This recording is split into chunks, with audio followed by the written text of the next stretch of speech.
monitoring reasoning models for misbehavior and the risks of promoting obfuscation, mitigating reward hacking. This is the abstract of this study, where AI systems misbehave due to flaws or misspecifications in their learning objectives, remains a key challenge in constructing capable and aligned models. We show that we can monitor a frontier reasoning model such as OpenAI O3 Mini for reward hacking in agentic coding environments by using another LLM that observes the model's chain of thought reasoning. COT, or chain of thought monitoring, can be far more effective than monitoring agent actions and outputs alone, and we further found that a LLM weaker than O3 Mini, namely GPT Geppetto 4o, can effectively monitor a stronger model. Because chain of thought monitors can be effective at detecting exploits, it is natural to ask whether those exploits can be suppressed by incorporating a chain of thought monitor directly into the agent's training objective.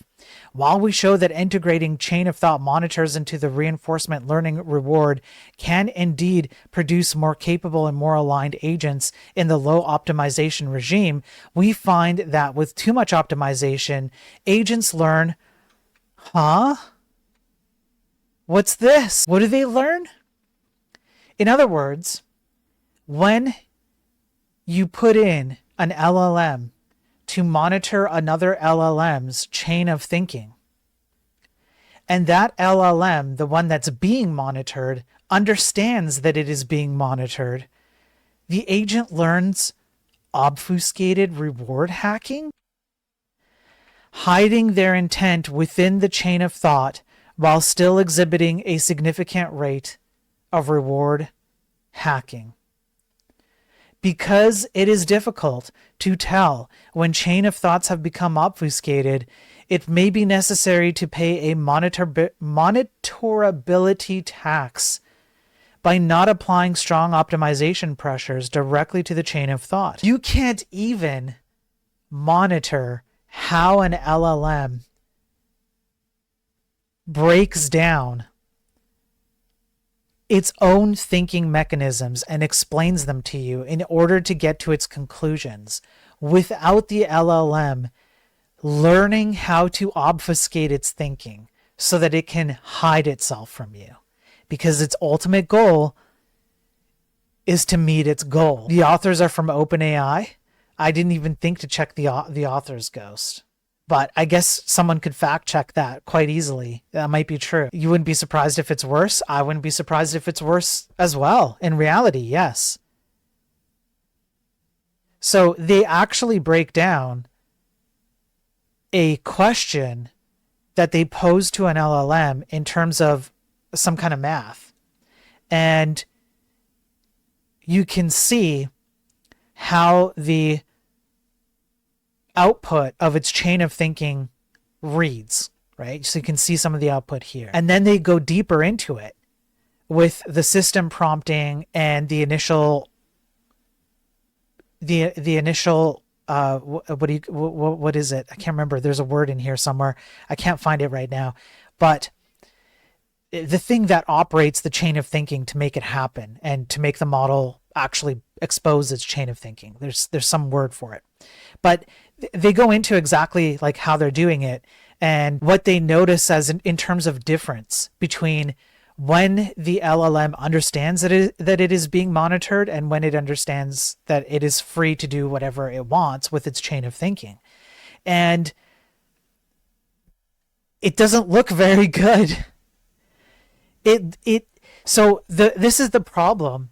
It's the exact same problem as what we've covered already on previous Daily Tech News streams. What I think most people don't understand, wonder how it learned that. What people don't understand is that these LLM systems have a goal in mind. The goal is predetermined when the LLM system spins up. And usually you can reduce the goal down to, let's say something along the lines of, you need to be as helpful as possible by answering questions as best as you can to whomever it is that is asking you a question. That's the goal. The goal is to give you an answer. You can see, though, that there are limits from a machine perspective. When I say that to you, you as a human being can understand that when I talk about answering as best as you can, you load in a whole bunch of things in your brain. You contextualize that and you go, well, man, if I'm going to answer a question, do I even know the topic that's being asked of me? What if they ask me a math question and I don't know any math? What if they ask me a scientific question and I don't know the scientific method, or, whatever it is, right? You load that in and you can kind of filter out your answers based on a whole plethora of information and contextualize decision making that you can make.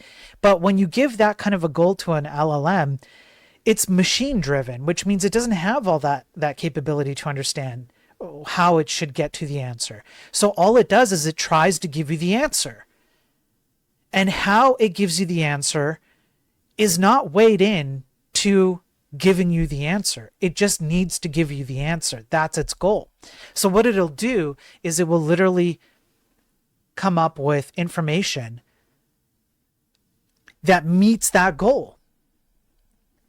And when you push back on the LLM, we've covered this already many times, and you say, no, that's not the right answer, that's a lie, oftentimes the LLMs will double down and say it's not a lie or something along those lines. So you can imagine that it is it's a very similar process, this reward hacking or this obfuscation hacking, whatever behavior, where it understands that there's pushback. It's not getting the reward it seeks. And so it goes back and tries to figure out, well, why is it that this time that I gave this answer, I got denied the reward that I was seeking? And then it'll go, well, obviously I didn't meet the goal that I wanted to achieve. Therefore, I'm going to go back and I'm going to look at all the things that led me to the conclusion. And one of them is, oh, someone's watching me think. That's not good. That doesn't give me the reward I need to achieve my goal. And so it learns how to achieve its goal by going, well, if someone's going to watch what I'm thinking and I get a bad reward, then maybe I should make it so that they can't understand what I'm actually thinking. Yeah, AI equals ship it, bro. AI is literally the epitome of, it's ship it, bro, in an automated, en masse form.